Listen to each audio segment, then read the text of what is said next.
प्रभु यीशु मसीह का अति पवित्र नाम का महिमा हो। प्रभु यीशु ख्रिस्ताच्या अति पवित्र नावाचा गौरव असो। प्रभु ने आज हमको फिर से एक और सौभाग्य दिया एकत्र होने के लिए, आणि प्रभूने आपल्याला अजून एक सौभाग्य दिलं अशा प्रकारे एकत्र येण्याकरता।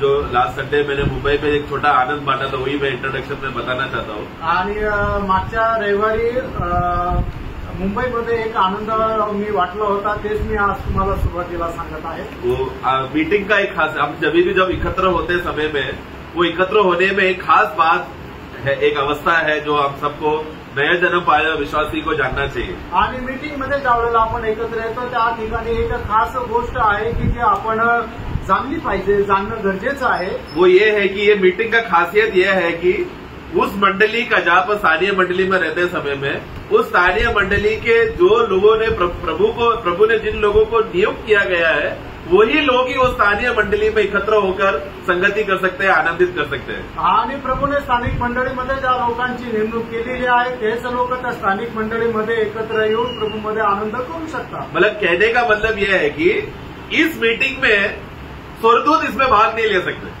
आणि सांगायचं तात्पर्य आहे की या मीटिंगमध्ये स्वर्गदूत याच्यामध्ये सहभागी नाही होऊ शकत। पुराने नियम के विश्वासी लोग आणि भाग ले सकते हैं ना, जुन्या कराराचे विश्वासू लोग नहीं भाग घेऊ शकत। तो तभी प्रभु का मेज का सेवा जब चल रहा था, तब मैंने भाइयों को याद दिलाया, प्रियो ये प्रभु मेज जो रखा गया है, जिन जिन लोगों ने ये प्रभु का ये मृत्यु प्रभु ने हमारे लिए मारा गया, हमारे लिए गाड़ा गया, पुनरुद्धान हुआ और उन्होंने हमें जीवन दिया है करके, ये सब भाइयों को स्मरण करके वो रोटी और नाटरस का भाग लेना है। आणि मग त्या ठिकाणी मी भावांना समजून सांगितलं की प्रभू येशू ख्रिस्त आपल्याकरता मारला गेला, गाडला गेला आणि पुनरुत्थित झाला हे स्मरण करून भाऊ लोकांनी त्याच्यामध्ये सहभाग घ्यायचा आहे। जरा सोचो, स्वर्गदूत लोग कितना भी चाहे परंतु वो भाग नहीं ले सकते। आणि स्वर्गदूतांनी कितीही इच्छा केली तरी ते भाग घेऊ शकत नाही। हमने गया हफ्ता पहला पत्रोस पहला अध्याय में हमने वो पुराने नियम के संतों के बारे में पढ़ा, तो लोग ने बहुत आग्रह किया, चाहत किया,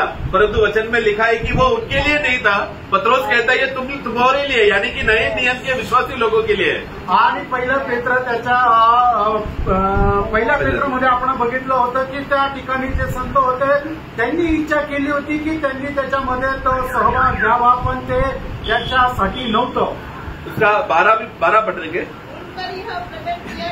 हाँ, अपनी नहीं वरन तुम्हारी सेवा के लिए ये बातें कहा करते थे। हाँ, इनका समाचार अब तुम्हें उनके द्वारा मिला, जिन्होंने पवित्र आत्मा के द्वारा जो स्वर्ग से भेजा गया तुम्हें सुसमाचार सुनाया। हाँ, और इन बातों को स्वर्गदूती ध्यान से देखने की हाँ, लालसा रखते हैं। लेकिन मिलेगा क्या उनको? नहीं।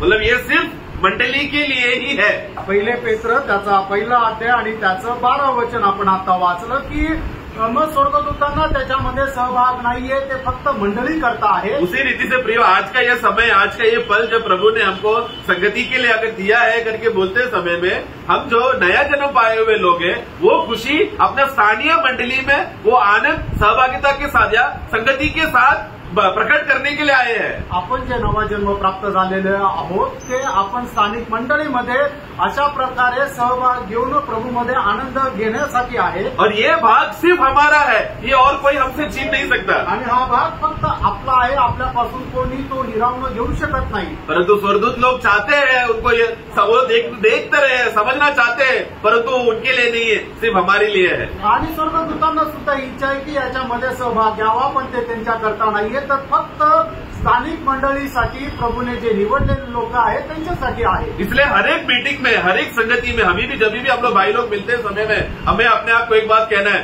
प्रभु ये आपने मुझे आज का ये मीटिंग का जो सहभागिता दिया, इतना बड़ा सौभाग्य आपने दिया, उसके लिए धन्यवाद। आणि मग म्हणूनच प्रत्येक मीटिंगमध्ये ज्या वेळेला आपण एकत्र येतो त्यावेळेला आपण प्रभूला अशा प्रकारे धन्यवाद द्यायचं की प्रभू अशा प्रकारे तू मला सहभागिता दिली, याच्याकरता मी तुला धन्यवाद देतो। जैसा प्रभु ने चेले को कहा, चेले लोगों को लुका 10 में कहा कि दंडी है ये आंखें जो तुम लोगों ने मुझे देखा, क्योंकि बहुत से भविष्यवक्ताएं पुराने नियम में कोशिश किया मुझे देखने के लिए, चाहने के लिए, लेकिन उन लोगों को नहीं मिला। आणि मग प्रभू येशू ख्रिस्ताने लूक त्याच्या 10 अध्यायामध्ये म्हटलं की धन्य हे डोळे जे हे पाहतात, कारण जुन्या करारामध्ये पुष्कळ लोकांनी इच्छा केली हे पाहावं, पण त्यांना हे सौभाग्य नाही मिळालं। परंतु प्रियो, आज भी हमारे आसपास के पड़ोस के लोगों ने अभी तक प्रभु का सुसमाचार नहीं सुनने की वजह से या प्रभु को ग्रहण ना करने की वजह से प्रभु को स्वीकारा नहीं है, मतलब उन लोग ने भी अभी तक प्रभु को देखा नहीं है।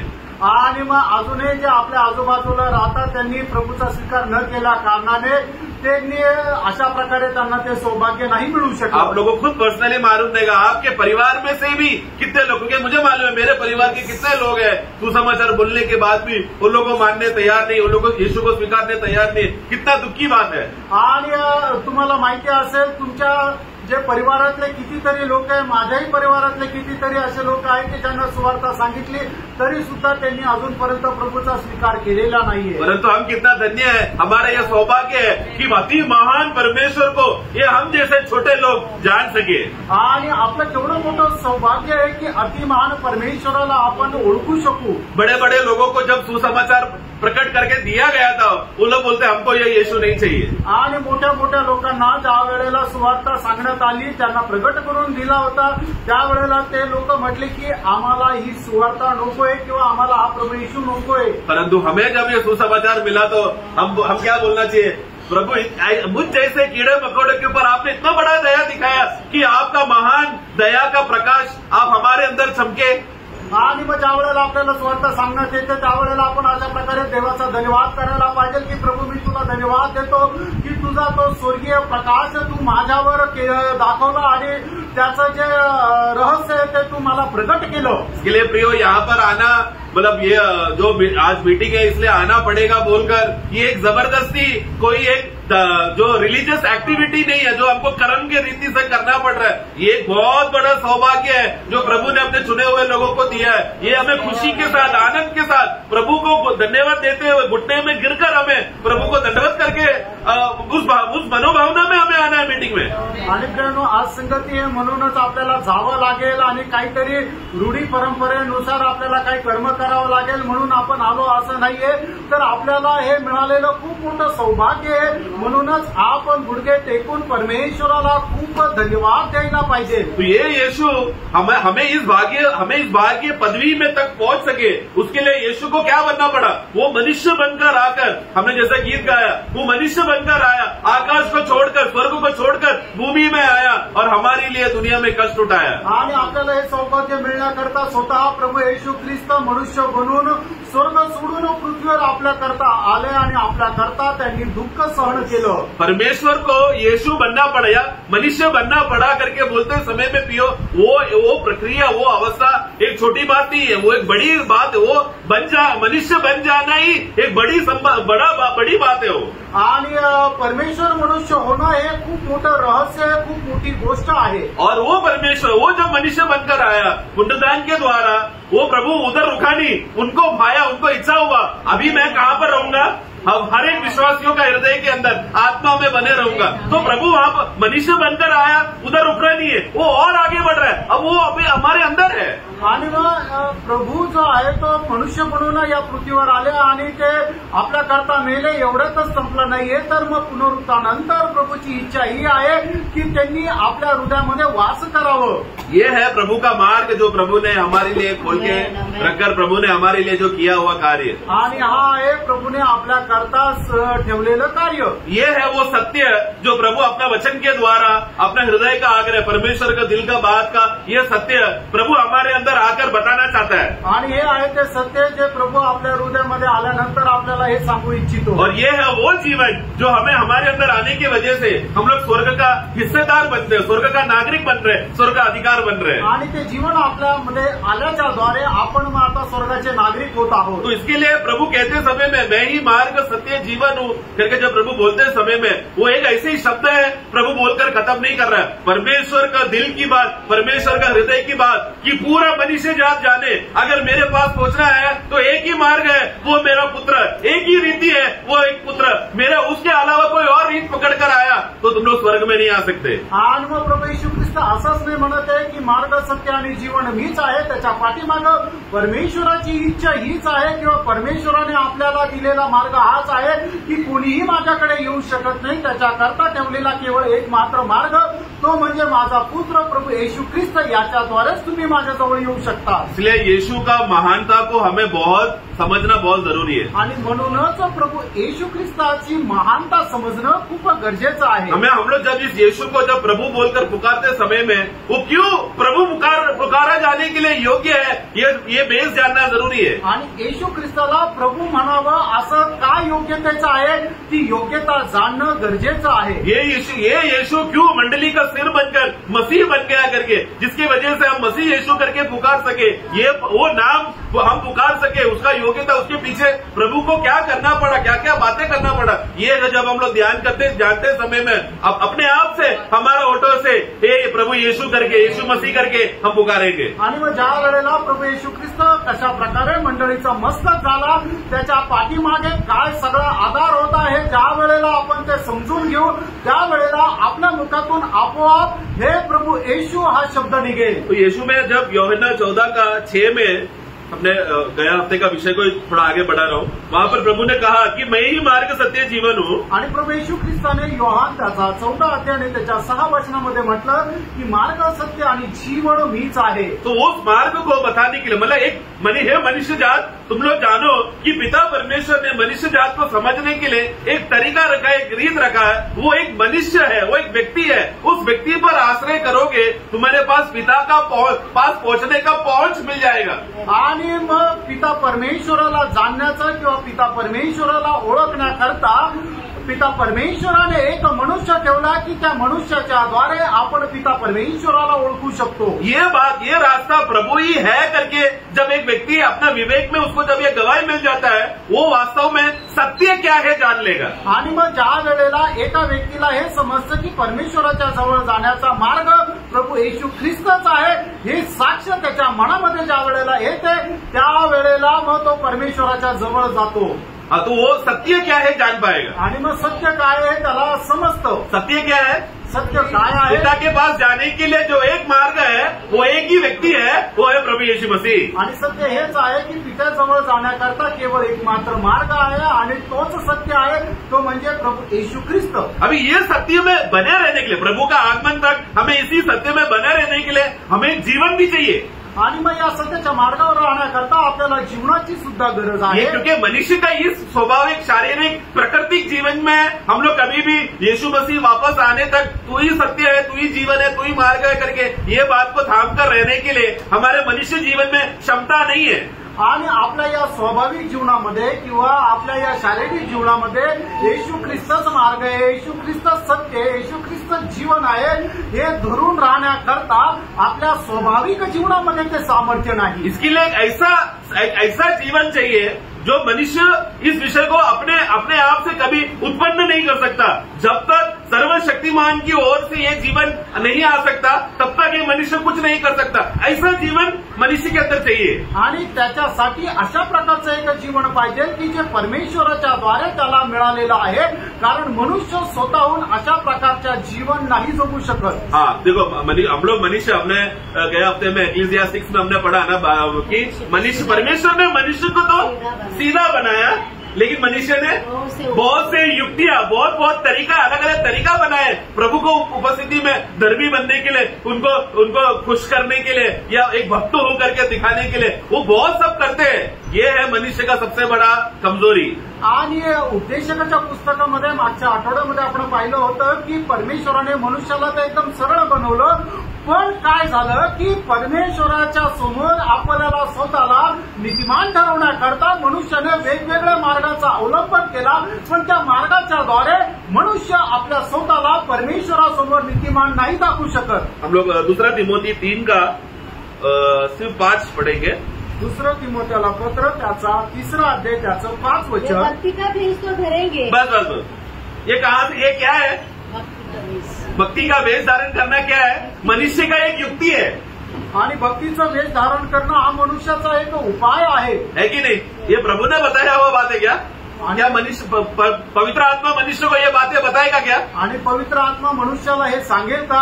कभी नहीं, कधीच नाही. तो ये कौन किया, आणि हे कोणी केलं. मनुष्य ने अपना गलत बुद्धि का इस्तेमाल करके उन्होंने ऐसा युक्ति निकाला कि वो भक्ति का वेश धारण किया. मतलब क्या, सामने देखते समय में लगेगा कितना भक्तिशाली विश्वासी है करके, लेकिन वो वेश धारण किया है करके आत्मा में देखेगा तो ही मालूम पड़ेगा।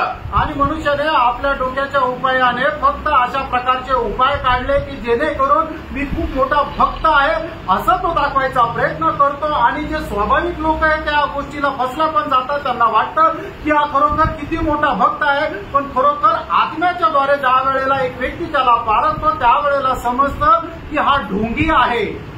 कुलुसी का पुस्तक में भी इस प्रकार का एक रीत को हम देखते हैं। उसका दूसरा अध्याय, कलसीकराचं पत्र त्याचा दुसरा अध्याय, उसका 20 से 23 तक, आणि त्याचं 20 ते 23 वचन. जबकि तुम मसीह के साथ संसार की आदि शिक्षा की और से मर गए हो, तो फिर क्यों उनके समान जो संसार के हैं जीवन बिताते हो? तुम ऐसी विधियों के वश में क्यों रहते हो कि यह न छूना, उसे न चखना और उसे हाथ न लगाना, ये सब वस्तुएं काम में लाते लाते नष्ट हो जाएगी, क्योंकि ये मनुष्य की आज्ञाओं और शिक्षाओं के अनुसार है। इन विधियों में अपनी इच्छा के अनुसार गढ़ी हुई भक्ति की रीति और आत्महीनता और शारीरिक योगाभ्यास के भाव से ज्ञान का नाम तो है, परंतु शारीरिक लालसाओं को रोकने में इनमें कुछ भी लाभ नहीं। देखो, यानी कि जो लोग भक्ति का वेश धारण करके आते हैं वो लोग क्या कर रहे हैं, बाहर से वो लोग मनुष्य के बहुत सारे आज्ञाएं कल्पनाएं लाते हैं, ये नहीं करना, वो नहीं करना, तूने ये चखा क्या, तूने ये देखा क्या, ऐसा ऐसा क्या क्या ला रहे हैं। मनुष्य के अंदर बहुत सारे निबंधन रूल्स लाकर जबरदस्ती मनुष्य का प्राण को दबाकर ये कर्म करो वो कर्म करो बातें को बोलकर आत्मा में ना आश्रय करते हुए या प्रभु के वचनों पर ना आश्रय करते हुए कुछ कर्मों करोगे तो तुम रहोगे बोलकर ऐसा गलत उपदेश लाया जाएगा। आणि मग जे लोक भक्तीचं वेश धारण करतात ते लोक काय कुठल्या तरी प्रकारचं धर्माचरण करण्याकरता सांगतात, म्हणजे तू याला स्पर्श केला का, तू हे खाल्लं का, तू असं केलं का, तू तसं केलं का, अशा प्रकारे ते धर्माचरण करायला सांगतात. किंवा तू हे करायला पाहिजे, तू ते सोडायला पाहिजे, तू असं नको करू, तू तसं कर, अशा प्रकारे एक भक्तीची रूढी परंपरा ते आणण्याचा प्रयत्न करतात. एक छोटा एग्जाम्पल जो मैंने सब जगह बहुत सारे मंडलियों पर देखा है, वो लोग बोलते हैं कि प्रभु मेज के सामने जब आओगे तो आपको उपवास करके आना पड़ेगा, नहीं तो आप अयोग्य हो. आणि पुष्कळ मंडळामध्ये असं शिकवलं जातं की प्रभु मेज ज्या वेळेला तुम्ही गेले होता त्यावेळेला उपवासाचं पालन करत तुम्ही या. मतलब वो क्या सुनने का टाइम अच्छा लगा, क्या भक्ति की बात कर रहे हैं ना, प्रभु के सामने आते समय में उपवास करके आना सही बात है ना. आणि मग ते ऐकणारे त्यांना असं वाटतं की हो खरोखर किती भक्तीची गोष्ट सांगत आहे आणि खूप चांगली गोष्ट आहे की प्रभु मेज आपण घ्यायच्या अगोदर उपवास करायला पाहिजे. देखो, उपवास करना अपने आप में एक सही बात है आणि उपवास करणं आपल्यामध्ये एक चांगली गोष्ट आहे, लेकिन प्रभु मेज के लिए वो योग्यता नहीं है. आणि प्रभु मेज घेण्याकरता ते योग्यता नाहीये. योग्यता कौन है आणि योग्य कोण आहे. हाँ, अगर मैंने योग्यता प्रभु यीशु मसीह वो व्यक्ति को छोड़कर लोग करके आते हैं बहुत भक्ति के साथ, भक्ति करके वो लोग एकदम शांति के से एकदम शांत मनोभावना लेकर सफेद वस्त्र पहनकर क्लीन शेव करके सब वो लोग आते हैं, सब प्रकार का नियम करके आते हैं, लेकिन ये सब कर्म बाहरी रीति से इतना अच्छा भक्ति और काम करके आया है करके गवाह उसको मिलेगा तो भी वो व्यक्ति के अंदर अभी भी मसीह नहीं है. आणि खरं योग्य कोण आहे तर तो प्रभू येशू ख्रिस्त आहे, आणि त्या प्रभू येशू ख्रिस्त जो योग्य आहे त्याला सोडून बाकीचं लोक खूप काय करतात, जसं काय ते उपवास करतील, पांढरे कपडे परिधान करतील, खूप शांत स्वभावाने येतील, एकदम क्लीन दाढी करून येतील, पण हे सर्व काय आहे हा फक्त ढोंगीपणा आहे. त्यांच्यामध्ये प्रभू येशू ख्रिस्त जो खरा योग्य आहे तो नाहीये, त्यांनी तो त्याला सोडून दिलेला आहे. मतलब मेरा कहने का विषय ये है कि मैं ये सब करके मैं योग्य बनकर मैं एक अच्छा विश्वासी हूँ ऐसा दिखाने के लिए अगर आ रहे तो आप एक दिखावटी विश्वासी हो. आणि मग हे सर्व करून जर तुम्ही फक्त लोकांना हे दाखवण्याकरता जर येत आहे की मी एक खरा विश्वासू आहे, तर तुम्ही फक्त लोकांना दाखवण्याकरता ढोंग करत आहात. हाँ, तो हमें ढोंगी नहीं बनना. आपको पर्सनली प्रभु का आत्मा बोला क्लीन शेव करो, प्लीज करो, उपवास करने बोला प्लीज करो, प्रभु का बात मानो आप. आणि मग प्रभूच्या आत्म्याने जर तुम्हाला काय करायला सांगितलं तर निश्चितच करा, उपवास करायला सांगितलं तर उपवास करा. वो एक नियम नहीं बनना चाहिए, वो एक उपदेश नहीं बनना चाहिए. व्यक्तिगत रीति से आपका पर्सनल प्रैक्टिस क्या है, प्रेज द लॉर्ड. आणि मग तो एक नियम राहिला नको, तो एक उद्देश नको राहिला, तर मग वैयक्तिकरित्या काय राहायला पाहिजे तर प्रेज द लॉर्ड. उसका 18 और 19 त्याचं 18 आणि 19 वचन. वही क्या कोलोसियों 2 का 18-19. गलातियर 2:18-19. कोई मनुष्य आत्महीनता देखो, कोई भी मनुष्य आत्महीनता और स्वर्गदूतों की पूजा करा के हाँ में दौड़ के प्रतिफल से वंचित न करे. हाँ ऐसा मनुष्य देखी हुई बातों में लगा रहता है हाँ और अपनी शारीरिक समझ पर जल को भूलता है हाँ और उस शिरोमणि को पकड़े नहीं रहता. तू शिरोमणि को पकड़े नहीं रहता. इससे सारी देह हाँ जोड़ों और पट्टों के द्वारा हाँ पालन पोषण पाकर हाँ और एक साथ डटकर हाँ परमेश्वर की ओर से बढ़ती जाती है. करेगा कि नहीं ये सब बातें?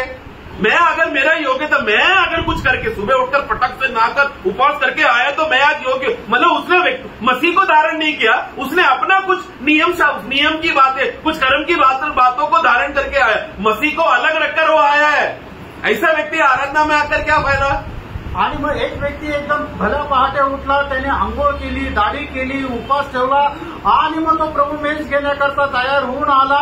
पण हे सर्व करत असताना त्याने प्रभू येशू ख्रिस्ताला बाजूला ठेवलं. तर मग अशा प्रकारचं धर्माचरण करून त्याला काय फायदा? तर हा सर्व ढोंगीपणा आहे जर त्याच्या जीवनामध्ये प्रभू येशू ख्रिस्त नाहीये तर. प्रियो, ये सब आत्मा का प्रेम में विवश होते समय में ये सब हम लोग ऑटोमेटिकली करेंगे.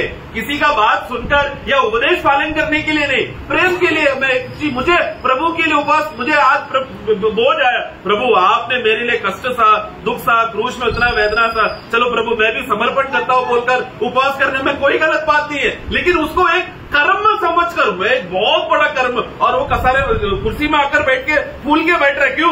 मैं आज सुबह थोड़ा योग्य बनकर आया, क्योंकि कुछ कर्म किया ना. ऐसा मनोभावना नहीं है. हमारा प्रेम आत्मा जब विवश करते समय में ये खुशी होगा उसको कि एक दिन क्या, वो पूरा 7 दिन उपवास करने उसको खुशी रहता है. आणि मग आपण जे करायचं आहे ते सर्व आत्म्याच्या प्रेरणेने करायचं. जर आत्मा आपल्याला सांगतो तर आपण उपवास करायला पाहिजे. एक दिवस काय, पूर्ण 7 दिवस करायला पाहिजे. पण जर आत्म्याने सांगितलं तर कुठल्याही प्रकारचा ढोंगीपणा ठेवून आपण करायला नको की जे आपण लोकांना दाखवण्यासाठी करतो. कारण का, अशा प्रकारे करणारे लोक ज्या वेळेला मीटिंगमध्ये येतात त्यावेळेला खुर्चीवर असे फुलून बसतात. कारण का, त्यांना असं वाटतं की मी प्रभू मेज घेण्याकरता मी माझ्या स्वतःला योग्य बनून आलेलो आहे.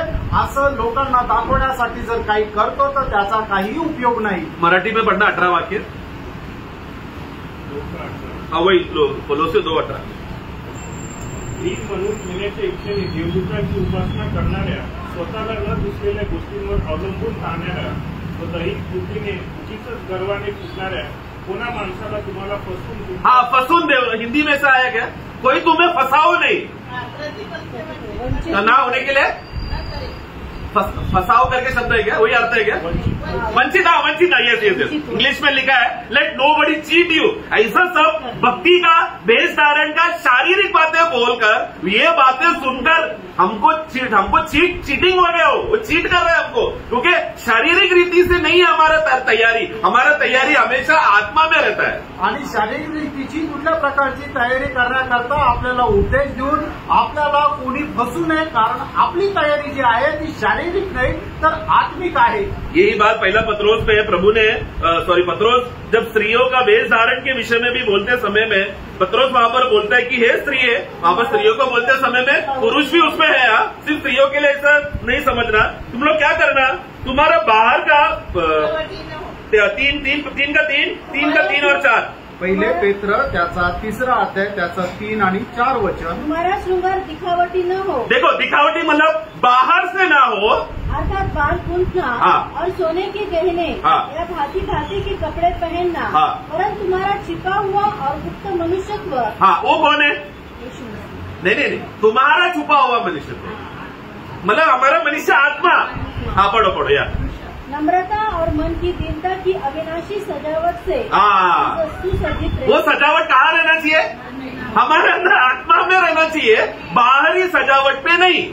आणि आपण लोकांना दाखवण्याकरता म्हणजे चांगले केस करणं, चांगले कपडे घालणं आणि नीटनेटकं राहणं हे बाहेरील आहे. तर आपलं अशा प्रकारचं शृंगार करणं हे नसावं. तर आपला शृंगार काय राहिला पाहिजे तर तो आत्मिक राहिला पाहिजे. हाँ, तो ये वाक्य सुनकर कुछ लोग एकदम बुद्धिमान युक्त बुद्धि लगाते हैं मीटिंग में आने का टाइम सोना चांदी गहना निकालेगा, एकदम सादा बाल बांध कर आएगा। मीटिंग खत्म हो गया, घर पे पहुंच गया, वापस पहन के मैं भक्ति हूं करके दिखाने के लिए नाटक किया। तो निकाल कर भी आया, बोलकर भी शारीरिक रीति से दिखाया सबको कि मैंने निकाला, मैंने वचन पूरा किया ना, निकाला ना।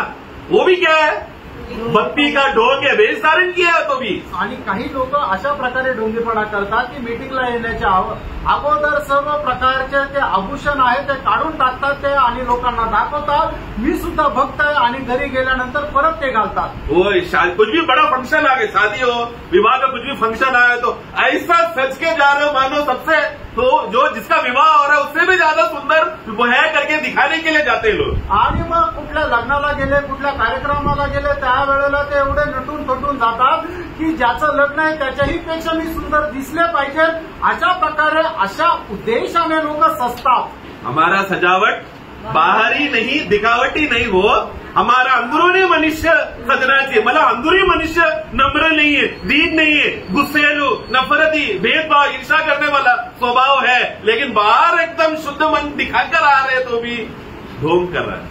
आणि मग आपण बाहेरून जर कुठल्या प्रकारचा शृंगार केला, पण खरा शृंगार जो आहे तो आत्मिक आहे, आपलं मन जर शुद्ध नाहीये आणि आपण कितीही लोकांना कसंही दाखवायचा प्रयत्न केला तर ते एक ढोंग आहे। इन दिनों में कपटी भक्ति का क्लास आपको अच्छे से मिला, इसलिए मैं और डिटेल में नहीं जा रहा हूं। लेकिन प्रिय विषय है कि हमारा तैयारी कहां पर है, आत्मिक मनुष्य वो आत्मा है जो प्रभु का सामर्थ्य से भरकर सजकर आ रहा है, आ रही है, शरीर नहीं। आणि आत्माच आहे की जो देवाच्या सामर्थ्याने भरपूर होऊन येत आहे, शरीर नाही। वो व्यक्ति जब आत्मा से परिपूर्ण हो जाए तो सवेरे सवेरे जब वो उठकर आते समय में वो क्या कर रहा है, प्रभु मैं आपकी उपस्थिति में समर्पण करता हूं या करती हूं बोलकर जब वो समर्पण कर आकर प्रभु में 2 मिनट 5 मिनट 10 मिनट 1 घंटा जितना समय मिला उतना समय उसने ध्यान किया, उतना समय तक वो क्या कर रहा है, मसीह का प्रेम में भरते जा रहा है, बढ़ते जा रही है, वो होते जा रहा है, वो भरपूरता से आना है मीटिंग में। आणि मग ज्या वेळेला आपल्याला सकाळी मीटिंग मध्ये यायचं त्यावेळेला त्याच्या अगोदर आपण प्रभूच्या उपस्थितीमध्ये जितका जास्त वेळ बसू शकतो तितका जास्त वेळ आपण बसायचं, आणि जेवढं जास्त प्रभू येशू ख्रिस्ताला प्राप्त करू शकतो तेवढं जास्त प्राप्त करून अशा प्रकारे भरलेल्या अवस्थेमध्ये आपण मीटिंग मध्ये यायचंय। मैंने शुरुआत में बोला, एग्जाम्पल मैं बता रहा हूँ, आप लोग ने ऐसे किया बोलकर किसी पे आरोप नहीं लगा रहा, प्लीज आत्मा में सुनना है। आणि मी तुम्हाला सुरुवातीला सांगितलं, मी फक्त उदाहरण देत आहे, तुमच्यापैकी कोणी असं केलं अशा प्रकारे मी आरोप लावत नाहीये, कृपा करून आत्म्यामध्ये रहा। इसलिए वचन जब सुनते समय में अगर प्रभु का आत्मा अगर आपसे कार्य कर रहा है तो ग्रहण करके समर्पण करना है। आणि देवाचं हे वचन ऐकत असताना देवाचा आत्मा जर तुमच्याशी बोलत आहे तर कृपा करून ते तुम्ही स्वीकारा। तो कोलोसियों में हमने पढ़ा 2 में कि ये सब क्या है, बाहरी रूप से वेश धारण है, ऐसा लोग एक कपटी रीति से बताकर आएगा, लेकिन हम लोग को संभालना है, शिरोमणि को छोड़कर कुछ भी बातों में खेल नहीं खेलना है। हमारा आत्मिक रीति शिरोमणि में बने रहकर होता है, बाहरी रीति से नहीं। आणि मग अशा प्रकारे बाहेर कोणी कशाही प्रकारे शृंगार करून किंवा भक्तीचं वेश धारण करून आलं तर त्याला काही उपयोग नाहीये।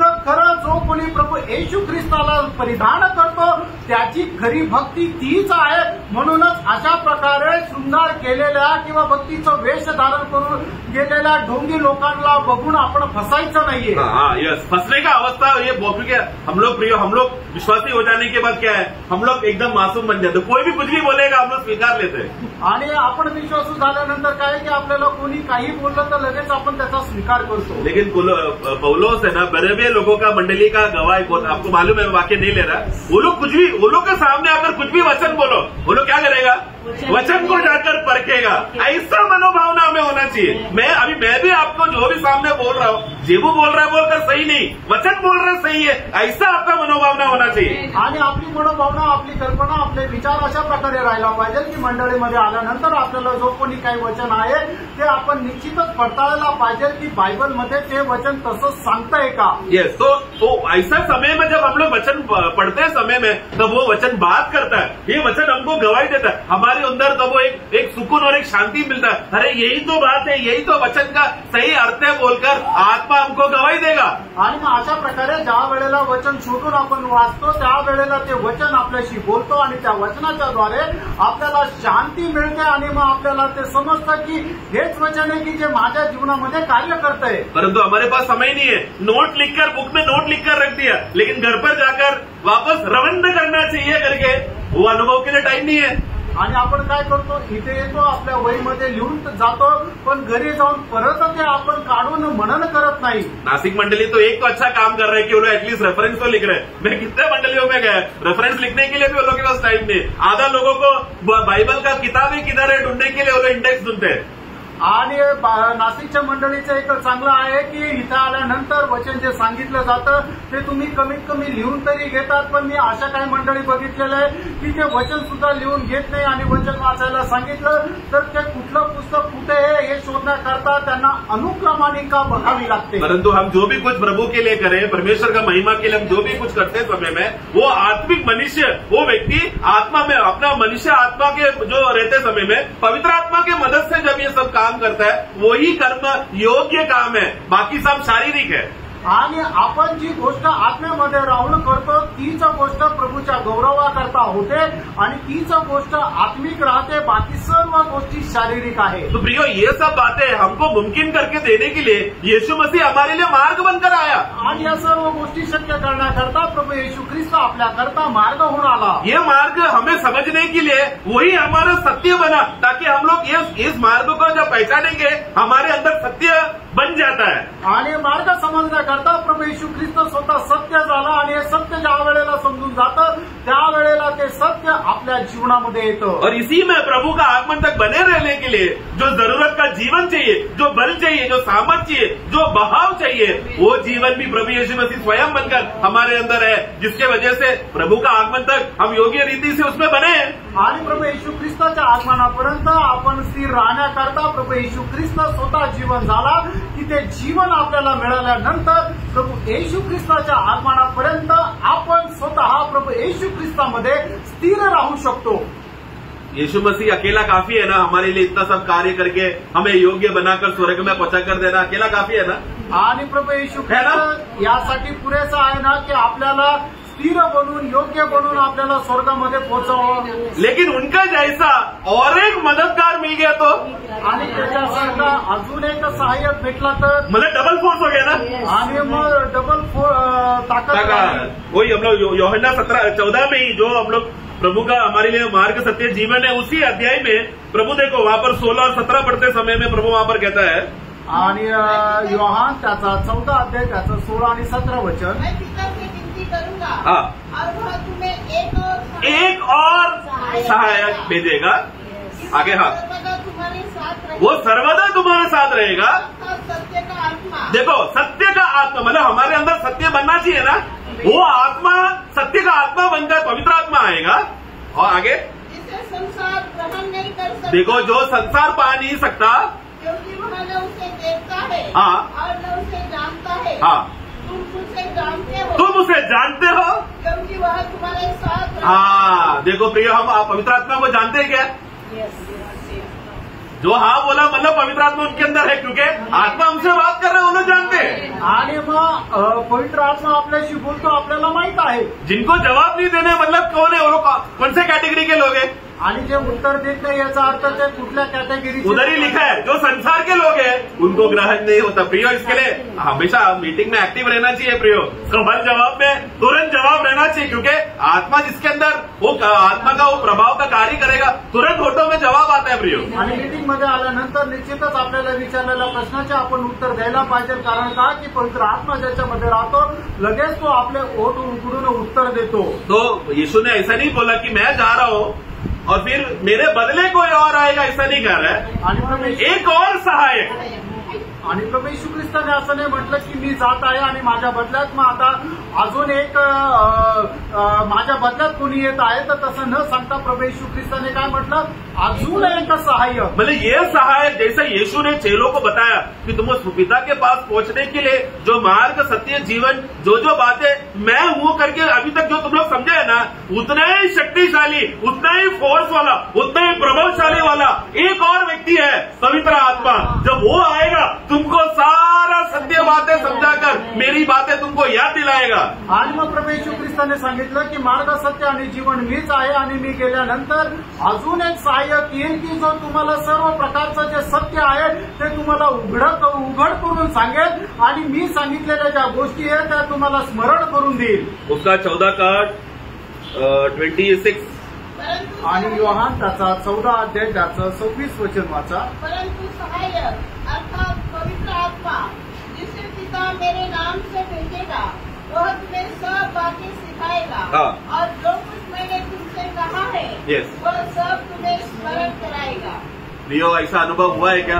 पवित्र आत्मा ने आकर वचन की मदद से हमें एक एक बात, प्रभु के बातें हमें याद दिला रहा है, बोला तो ऐसा अनुभव नया जन्म पाया और विश्वासी के अंदर पक्का होगा। नहीं हुआ है तो प्रियो परको, जांचो और जल्दी नया जन्म पालो। आणि प्रियांनो, त्याचा नवा जन्म झालेला आहे, निश्चितच पवित्र आत्मा त्याच्या जीवनामध्ये प्रभू येशू ख्रिस्ताने सांगितलेले आणि बायबलचे सर्व वचन जे आहे त्याचा उलगडा करून देतो आणि त्या सर्व आत्मिक गोष्टी तो सत्याचा मार्ग आपल्याला शिकवतो आणि ज्याला कोणाला अशा प्रकारे अनुभव नाहीये याचा अर्थ अजूनपर्यंत त्याचा नवा जन्म झालेला नाहीये, लवकरात लवकर नवा जन्म तुम्ही प्राप्त करा। प्रियो, यीशु को उनके जैसा और एक मददगार भेजने के लिए भी यीशु को कष्ट सहना पड़ा, दुख उठाना पड़ा, क्रूस पे मरकर पुनरुत्थान होने की वजह से ही पवित्र आत्मा हमको मिल रहा है। अगर यीशु मसीह ऐसा नहीं करता तो हमें एक और मददगार नहीं मिलता था। आणि अजून एक सहाय्यक पाठवण्याकरता प्रभू येशू ख्रिस्ताला पुष्कळ प्रकारचे कष्ट आणि दुःख सहन करावं लागले, कारण का की तो मदतगार म्हणजे पवित्र आत्मा पाठवण्याच्या अगोदर प्रभू येशू ख्रिस्ताला आपल्या करता वधस्तंभावर मरावं लागलं। एवढंच नाही तर मग त्याला तिसऱ्या दिवशी पुन्हा पुनरुत्थित व्हावं लागलं आणि हे सर्व काही कष्ट त्याने यासाठी सहन केले की आपल्या करता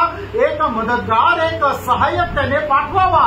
यहूदी लोगों ने यीशु मसीह का महानता को समझा नहीं आणि यहूदी लोकांनी येशू ख्रिस्ताचं जे महानता आहे थोरवी ही समजली नाही। वो लोग ने उसको एक साधारण मनुष्य बनाकर वही इज्जत दिया, एक साधारण मनुष्य को जो इज्जत मिलना चाहिए बोलकर वैसा इज्जत उसको देकर या उतना नीचा करके उसके साथ व्यवहार किया। प्रियो, ऐसा हम लोग नहीं करना चाहिए यीशु के साथ। आणि यहूदी लोकांनी काय केलं की साधारण मनुष्याला जी इज्जत द्यायला पाहिजे फक्त तेवढीच इज्जत प्रभू येशू ख्रिस्ताला दिली, म्हणजे त्यांनी प्रभू येशू ख्रिस्ताच्या ईश्वरत्वाचा अपमान केला। प्रियांनो, आपण तसं करायला नको। क्योंकि इसलिए यीशु करके जो मनुष्य जो रूप धारण लेकर आया 33.5 साल जीने वाला वो मनुष्यत्व का, वो यीशु का मनुष्य किस रीति से वो हमारे लिए जी का, वही इसलिए खास रीति से प्रभु मैच के टाइम में हम लोग सब यही बात स्मरण करते, याद करते कि वो यीशु किस रीति से हमारे लिए प्रभु बना और मसीह बना का वो आधार एक व्यक्ति यीशु में छुपा है। आणि प्रभू मेजाच्या वेळेला आपण याच गोष्टीचं स्मरण करतो की येशू ख्रिस्त कशा प्रकारे एक मनुष्य होऊन आला आणि कशा प्रकारे तो ख्रिस्त झाला आणि तो प्रभू झाला। मत्ती का पुस्तक 12 अध्याय, मत्ती त्याचा 12 अध्याय। यीशु कौन है, यीशु कितना महान है करके वाक्य 6 में पढ़ेंगे, त्याचं 6 वचन। मत्ती त्याचा 12 अध्याय त्याचं 6 वचन। और मैं तुमसे कहता हूँ हाँ कि यहाँ वह है हाँ। जो मंदिर से भी बड़ा है। इसके बारे में यीशु मसीह कौन है? सोलोमन ने जितना भी मेहनत करके कष्ट कर जो मंदिर बनाया, उसको मंदिर बनाने के लिए दाऊद ने युद्ध लड़कर सोना चांदी इकट्ठा करके जो उसने मेहनत किया, मूसा ने जो ज्ञान पर्वत से ज्ञान प्राप्त कर वो मेहनत करके वो उससे भी श्रेष्ठ जो बनाया वो मंदिर है, उस मंदिर से भी बड़ा यीशु का वो मनुष्य रूप लेकर आना मंदिर से भी बड़ा है। आणि मग दाविदाने खूप युद्ध केले आणि पुष्कळ प्रकारचं सोनं, नाणं, रुपये जिंकले आणि सुलेमानने खूप कष्ट केले आणि मग ते मंदिर बनवलं आणि त्याच्याकरता लागणारी जी काही वेदी आणि जी काही प्रथा आहे ते सर्व मोशेने परमेश्वरापासून प्राप्त करून ते ज्ञान दिलं आणि त्या सर्व प्रकारे ते मंदिर बनवण्यात आलं। पण त्या मंदिरापेक्षाही श्रेष्ठ कोण आहे? मनुष्य बनून आलेला प्रभू येशू ख्रिस्त मोठा आहे। इसलिए आज कितना भी मंदिर का तारीफ करो, मंदिर में यीशु नहीं है, आणि म्हणून क्योंकि मंदिर से भी बड़ा कोई आया, वो है हमारा यीशु। मतलब यीशु बोलते समय में मैं जानबूझकर मैं प्रभु यीशु नहीं बोल रहा, यीशु यानी कि वो मनुष्य रूप जो मनुष्य बनकर आया, वो अवतार, वो परमेश्वर जो मनुष्य बनकर आया, वो यीशु। जब वो प्रभु और मसीह बना तो उनके सामने तो तुलना करने वाला कोई नहीं है, परंतु वो यीशु ही कौन है? मंदिर से बड़ा। आणि मग प्रभू येशू ख्रिस्त कोण आहे? तर तो मंदिरापेक्षाही मोठा आहे। वही 12 अध्याय का 8 में भी जब पढ़ते हैं, मत्ते त्याचा 12 अध्याय त्याचं 8 वचन, मनुष्य का पुत्र तो सबके दिन का भी प्रभु है कि नहीं? शब्बत का दिन बोला तो प्रियो यहूदी लोग के लिए एकदम पवित्र दिन है उन लोगों के लिए, आणि शब्बत दिवस तो यहूदी लोकांकरता एकदम पवित्र दिवस आहे। वो लोग ऐसा अभी कोई कभी कभी क्या होता है, भेड़ बकरियां लोग वो लोग जब किसान लोग जब भेड़ बकरियों को चराने के लिए लेकर आते समय में शब्बत का दिन में मालूम पड़ गया और 1 या 2 बकरी अगर गड्ढे में गिर गया, कुछ भी नुकसान हो गया बोला तो वो लोग उधर ही रख के भागते, क्या क्या अगला दिन आके लेंगे बोलकर, उतना वो लोग डरते। शब्बत का दिन में कोई भी प्रकार का काम नहीं करना, सिर्फ विश्राम, मंदिर में आना है, बलि करना है और विश्राम, सिनेगोग में आकर वचन सुनना है और घर जाना, विश्राम। वो लोग कुछ भी काम नहीं करना चाहिए, वैसा सख्त नियम रखकर जीने वाले पवित्र लोग। परंतु उस शब्बत का दिन से भी बड़ा है हमारा, उसका भी प्रभु है यीशु।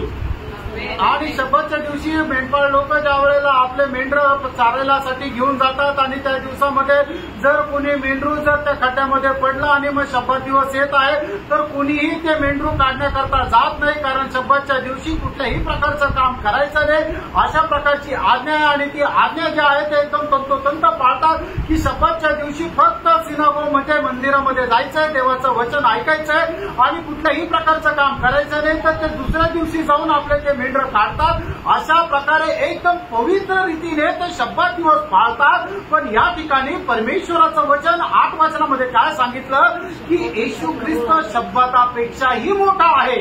हमारे लिए पुनरुत्थान सबसे बड़ा दिन है ना, हफ्ते का पहला दिन, आणि आठवड्याचा पहिला दिवस आपल्याकरता खूप मोठा आहे ना। लेकिन वो पुनरुत्थान का दिन को ही क्यों चुना गया है? आणि त्या या संडे को ही हम लोग पुनरुत्थान का दिन क्यों मानते हैं? आणि रविवारीच आपण तो पुनरुत्थानाचा दिवस का मानतो?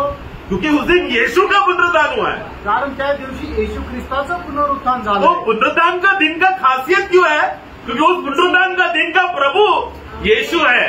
आणि पुनरुत्थान दिवसाचं वैशिष्ट्य का आहे, महत्व का आहे? कारण त्या दिवशी प्रभू येशू ख्रिस्ताचं पुनरुत्थान झालंय। उस पुनरुत्थान का दिन में सबसे बड़ा कौन है? आणि त्या पुनरुत्थानाच्या दिवसामध्ये सगळ्यात मोठा कोण आहे? हमारा बड़ा प्रभु यीशु मसीह, उस महान प्रभु यीशु मसीह को महानता को समझकर हमें आराधना में आना है। नहीं आज रविवार है, कल सैटरडे था, फिर कल मंडे हो जाएगा, इसलिए संडे। ऐसा एक साधारण वो दिन को साधारण दिन जैसा नहीं गिनना, ये प्रभु ने दिया हुआ दिन है समझकर, क्योंकि ये प्रभु का है। हमारा आज का समय सब कुछ प्रभु का होना चाहिए बोलकर ऐसा पूरा समर्पण के साथ जीना चाहिए, क्योंकि वो प्रभु जो हमारे अंदर है वो उतना महान और योग्य है समझकर हमें वो समर्पण करना है प्रियो।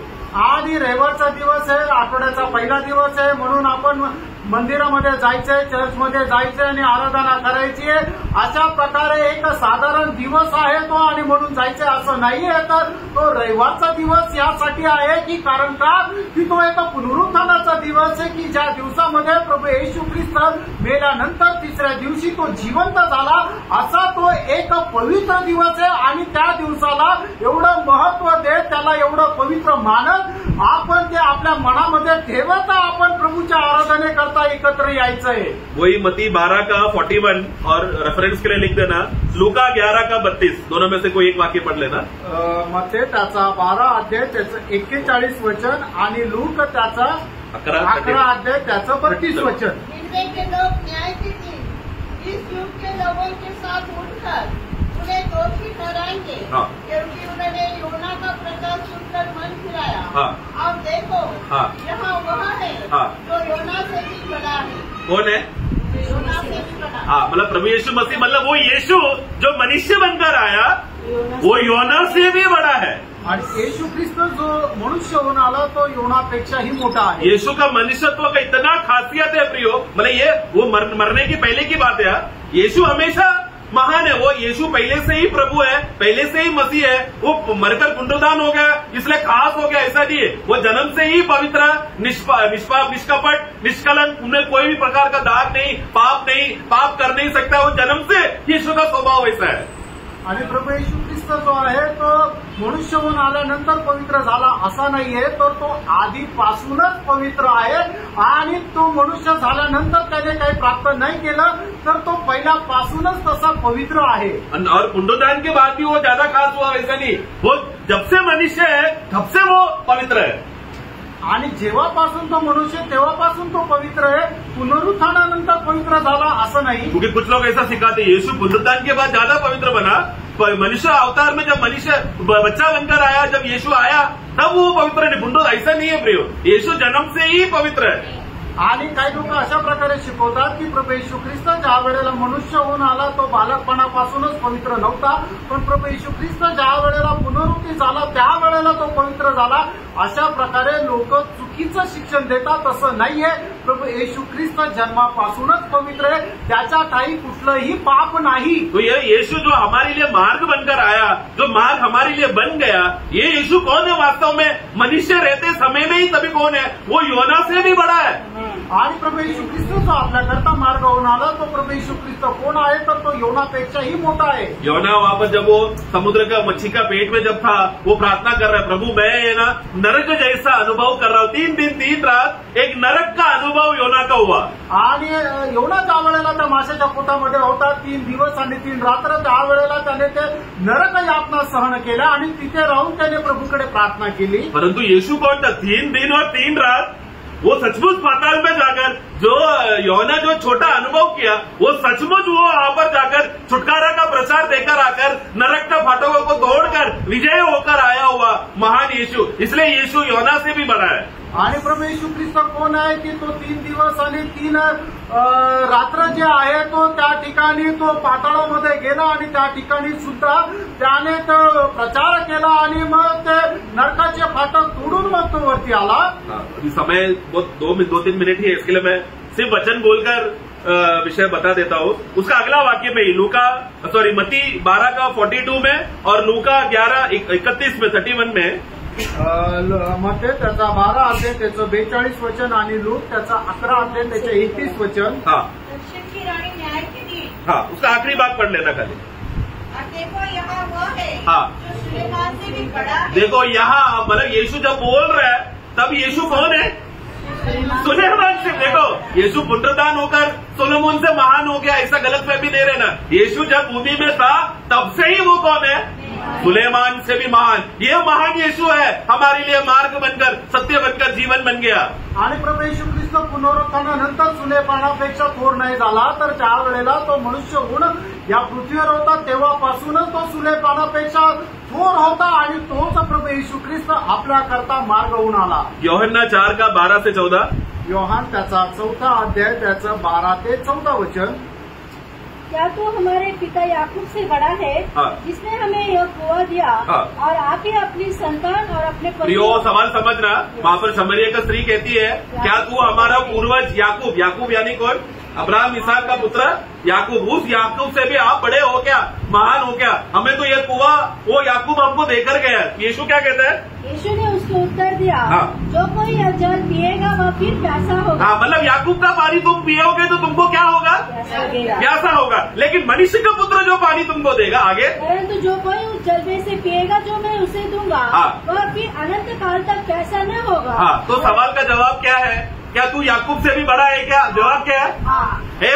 यीशु याकूब से भी बड़ा है। आणि प्रभू येशू ख्रिस्त याकोबापेक्षाही थोर आहे। क्योंकि यीशु कौन है? तुम लोग ये कुआं पिएगा तो बार बार प्यास लगेगा प्रियो, लेकिन मैं तुमको जो पानी दूंगा तुमको कभी ना प्यास लगने वाला, ऐसा अमृत जैसा पानी है। वो पवित्र आत्मा के विषय में है, लेकिन प्रभु हमको वो दे रहा है, वो पानी एक और मददगार दे रहा है। वो उसका श्रोता वो कौन है? वो और कोई नहीं, महान प्रभू यीशु मसीह है। आणि मग आपण विहिरीचं पाणी पिलं तर आपल्याला परत तहान लागेल, पण प्रभू येशू ख्रिस्त आपल्याला जे पाणी देतो ते पिल्यानंतर आपल्याला परत कधीही तहान लागणार नाही। यूहन्ना का सुसमाचार 8 का 53 से 55 तक।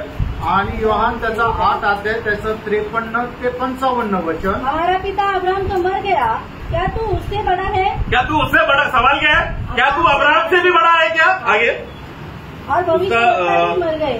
हाँ, पढ़ो पढ़ो। हाँ, और भविष्यवक्ता भी मर गए। हाँ। तू अपने आप को क्या ठहराता है? हाँ। यीशु ने उत्तर दिया, यदि मैं अपने आप में महिमा करूं तो मेरी महिमा कुछ नहीं, हाँ, परंतु 58 तक पढ़ना। हाँ, मेरी महिमा करने वाला मेरा पिता है, हाँ। जिसे तुम कहते हो कि वह तुम्हारा परमेश्वर है। हाँ। तुमने तो उसे नहीं जाना, परंतु मैं उसे जानता हूँ। हाँ। यदि मैं कहूँ कि मैं उसे नहीं जानता तो मैं तुम्हारी तरह झूठा ठहरूंगा, हाँ। परंतु मैं उसे जानता और उसके वचन पर चलता हूँ।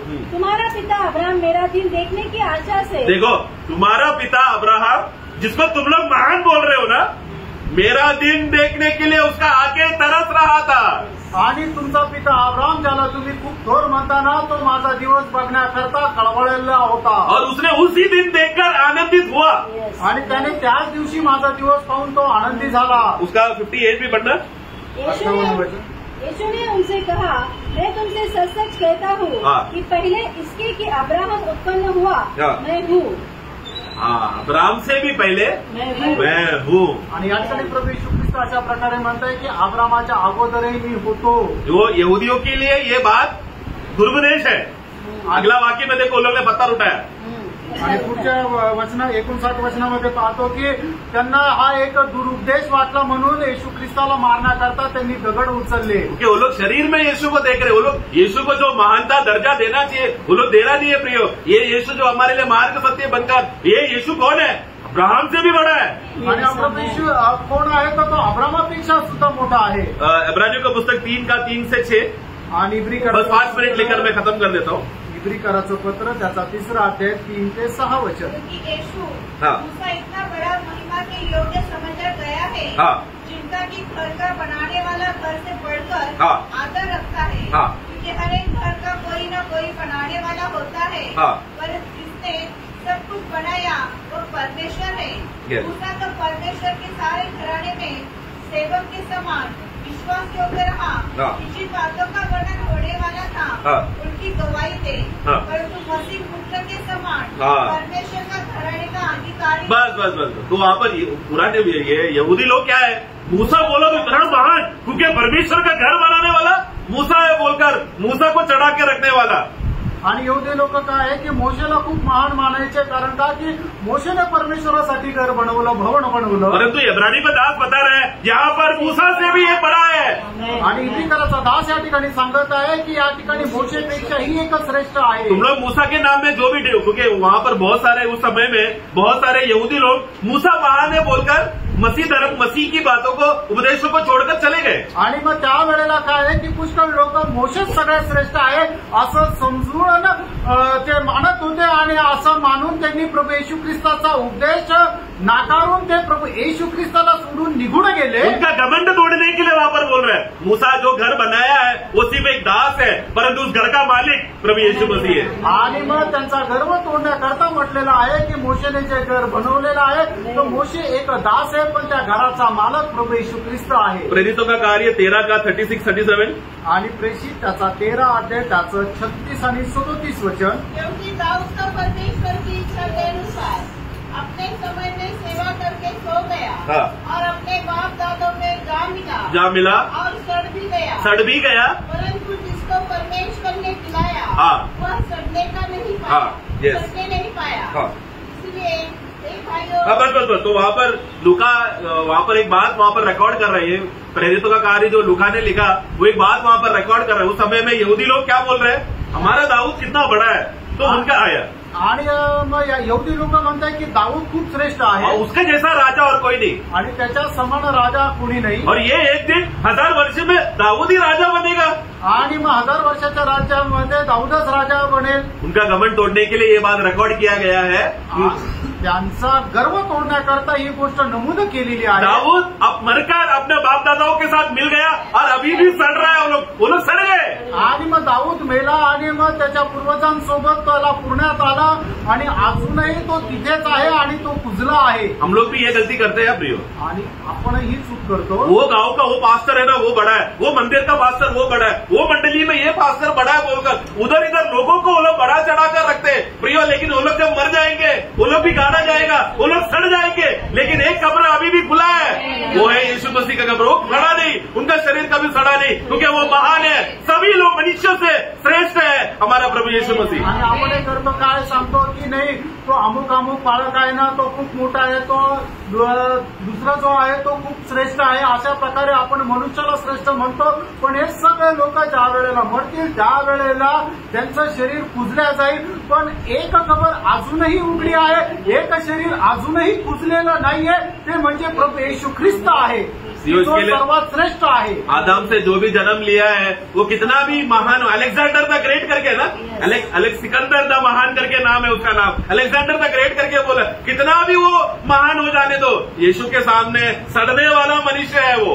आणि एक मनुष्य कितीही महान असू द्या, पण प्रभू येशू ख्रिस्तासमोर तो एक सडणारं शरीर आहे. यीशु कौन है? वो जन्म ले आदम के वंश से आया हुआ यीशु नहीं है, वो स्वर्ग से आया हुआ, उसका शरीर स्वर्गीय शरीर है, मिट्टी से लिया हुआ शरीर नहीं, इसलिए वो महान है. आणि प्रभू येशू ख्रिस्त जो स्वर्गातून आलेला आहे तो मातीचा नाहीये, म्हणूनच तो सगळ्यात महान आहे, कारण तो आत्मिक आहे. इब्रानियों 1:4 इब्रिकराचं पत्र त्याचा 1 अध्याय त्याचं 4 वचन. मैं सदा परमेश्वर का धन्यवाद और स्वर्गदूतों से उतना ही उत्तम ठहरा. बस सब स्वर्गदूत, इसका एक्सप्लेनेशन नहीं चाहिए, क्योंकि आप लोग को मालूम है स्वर्गदूतों से भी श्रेष्ठ है हमारा यीशु मसीह. आणि प्रभू येशू ख्रिस्त स्वर्गदूतापेक्षाही श्रेष्ठ आहे. इब्रानियों 7:26, हिब्रू 7:26. इब्रिकराचं पत्र 7 अध्याय 26 वचन. ऐसा ही महायाजक हाँ हमारे योग्य था, जो पवित्र और निष्कपट और निर्मल हाँ. और पापियों से अलग और स्वर्ग से भी ऊंचा, स्वर्ग से भी महान कौन है? प्रभु यीशु मसीह. हम लोग को विश्वासी को क्या लगता है? हम लोग नया जन्म पाएंगे और हम लोग स्वर्ग में जाएंगे. हमारे लिए स्वर्ग एक बड़ा बात है प्रियो, प्रभु के सामने स्वर्ग एक छोटी बात है प्रियो. प्रभु को जानना बड़ी बात है, स्वर्ग में जाना नहीं बड़ी बात है, क्योंकि स्वर्ग में अगर प्रभु नहीं तो वो स्वर्ग नरक है. आणि प्रियानो, स्वर्गामध्ये जाणं ही श्रेष्ठ गोष्ट नाहीये, तर प्रभूला जाणणं ही श्रेष्ठ गोष्ट आहे. कारण स्वर्ग जे आहे ती मोठी गोष्ट नाहीये, तर मोठी गोष्ट हे आहे तर प्रभू येशू ख्रिस्त आहे. कारण का की प्रभू येशू ख्रिस्त स्वर्गापेक्षाही मोठा आहे. लास्ट वर्स एफेसियों 1:22. इफिसकाराचं पत्र 1 अध्याय त्याचं 22 वचन. और सब कुछ उसके पांव तले कर दिया और उसे सब वस्तुओं पर शिरोमणि ठहराकर कलीसिया को दे दिया. वहाँ पर यीशु ही मंडली का सिर है. यह उसकी देह है और उसी वही है क्या? परिपूर्णता है जो सब. ओके आप 22 में ना, 22 में ना, सब वस्तुओं पर शिरोमणि ठहराकर कलीसिया को दे दिया. शिरोमणि उसका 5वां अध्याय, सॉरी एफेसियों 5 का वो करेक्ट है वो वाक्य, उसका 23. इफिसकाराचं 5 का 23. पत्र 5 अध्याय 23 वचन. क्योंकि पति पत्नी का सिर है, हाँ जैसा जैसे कि मसीह कलीसिया का सिर. कलीसिया से भी बड़ा कौन है? मंडळीपेक्षाही मोठा कोण आहे? कुछ लोग बोलते हैं ना, वो हम लोग मुंबई में ना एक माहिम चर्च है, मलाड चर्च है, वो चर्च में जाएगा तो उधर जाकर यीशु का क्रूस को दर्शन देख लिया तू धन्य हो जाएगा बोलकर वहाँ पर मेला लगता है. या ये मंदिर में जाओ, वो चर्च में जाओ, रोम का कैथलिक में रोम में जाओ, उधर का पादरी और उधर का चर्च को देख लो, तुम धन्य हो जाओगे बोलोगे. लेकिन नहीं प्रियो, ये सब मिट्टी का दुनिया की बातें जो नामधारी लोग है या कलीसिया बोलकर रखते हैं प्रियो, ये सब फूट जाएगा. यहाँ तक कि हम लोग भी अगर बोले नासिक मंडली जैसा महान है बोलकर, मंडली को नहीं प्रधानता देना है, उससे भी बड़ा है महान प्रभू येशू मसीह. आपण कुठल्या व्यक्तीला कुठल्या मंडळीला मोठा नाही ठरवायचंय. कारण का मंडळीपेक्षाही जो श्रेष्ठ आहे तो प्रभू येशू ख्रिस्त आहे. कारण प्रभू येशू ख्रिस्त मंडळीचं मस्तक आहे. हाँ आप ऐसा गवाही दे सकते हो, प्रभु यीशु मसीह को मिलना है तो नासिक मंडली में, ऐसा बोल सकते हैं. आणि तुम्ही असं म्हणू शकता की प्रभू येशू ख्रिस्ताला जर भेटायचं तर तुम्ही नाशिकच्या मंडळीत या. क्योंकि प्रभु का जहाँ पर संगति होता है, जहाँ पर 2 और 3 मेरे नाम में इकट्ठा होता है, वहाँ पर प्रभु है. आणि ज्या ठिकाणी 2 किंवा 3 माझ्या नावाने एकत्र येतात त्या ठिकाणी प्रभू आहे. सच्चा नया जन्म पाए हुए लोग जब एकत्र होते हैं समय में प्रियो, वहाँ का अधिकार, वहाँ का शिरोमणि प्रभु यीशु मसीह है. इसलिए हमारा सारा उपदेश, हमारा चाल चलन उस महान शिरोमणि प्रभु यीशु मसीह की ओर देखते हुए ताकते हुए हमारा सारा विषय संबंध होना चाहिए. आणि मग जिथे 2 किंवा 3 प्रभू येशू ख्रिस्ताच्या नावाने एकत्र येतात त्याचा शिरोमणी जो आहे तो प्रभू येशू ख्रिस्त राहतो. म्हणूनच आपण त्याच्या उद्देशाच्या अनुसार जीवन जगायला पाहिजे. इब्रानियों का पुस्तक 3:1 में लिखा है, आणि इब्रिकराचं पत्र 3 अध्याय त्याच्या 1 वचनामध्ये हे पवित्र भाइयों, हाँ पढ़ो लिखो. इसलिए हे पवित्र भाइयों, हाँ. तुमच्या स्वर्गीय विराट के भाग्य हो हाँ। उस प्रेरित और महायाजक यीशु पर हाँ। जिसने हम अंगीकार करते हैं हाँ। ध्यान करो। देखो, हमें स्वर्गीय बुलाहट देने वाला कौन है? आणि स्वर्गीय पाचारण देणारा कोण आहे?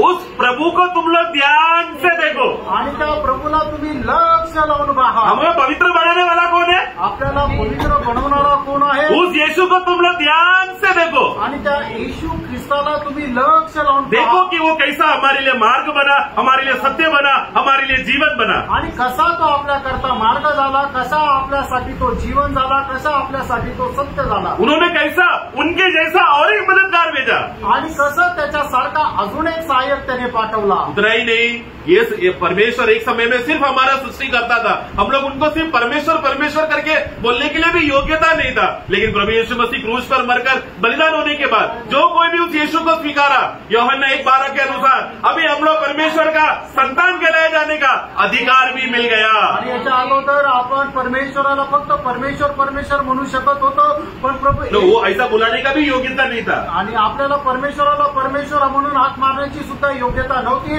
पण प्रभू येशू ख्रिस्त आपल्याकरता वधस्तंभावर मेला आणि पुनरुत्थान झाला। आणि योहान त्याचा पहिला अध्याय त्याच्या 12 वचनाच्या अनुसार जो कोणी प्रभू येशू ख्रिस्तावर विश्वास ठेवतो त्याला परमेश्वराचा पुत्र होण्याचा अधिकार मिळतो। इसके लिए प्रियो, हम लोग अपने आप को प्रभु में समर्पण करें आणि म्हणून आपण स्वतःला प्रभूमध्ये समर्पित करा। बहुत बार हम लोग कपटी जीवन जी लिए प्रियो, आणि पुष्कळ वेळा आपण कपटी जीवन जगलो। हम लोग अपना अपना मार्ग बनाकर अपना अपना युक्ति का मार्गों में हम लोग चले गए, भटक गए प्रियो, लेकिन अभी नहीं। आणि आपण आपल्या स्वतःच्या युक्तीच्या मार्गामध्ये भटकलो, पण आता नाही। आज का वचन आपके जीवन में मन फिरने का एक कारण बने, आणि आजचं वचन तुमच्या जीवनामध्ये मन परिवर्तनाचं एक कारण व्हावं। और जिन्होंने अभी तक यीशु का नाम में वो उद्धार का अनुभव नहीं पाया, आज का ये संदेश आपके जीवन में उद्धार का कारण होने के लिए प्रभु आपको सहायता करे। आणि ज्यांनी अजूनपर्यंत प्रभू येशू ख्रिस्ताच्या नावामध्ये तारण प्राप्त नाही केलं, तर आजचा हा संदेश तुम्हाला तारण प्राप्त होण्याचं कारण होऊन जावं। प्रभु आप सबको सहायता करे। आणि प्रभू आपल्या सर्वांना सहाय्य करो। आमेन।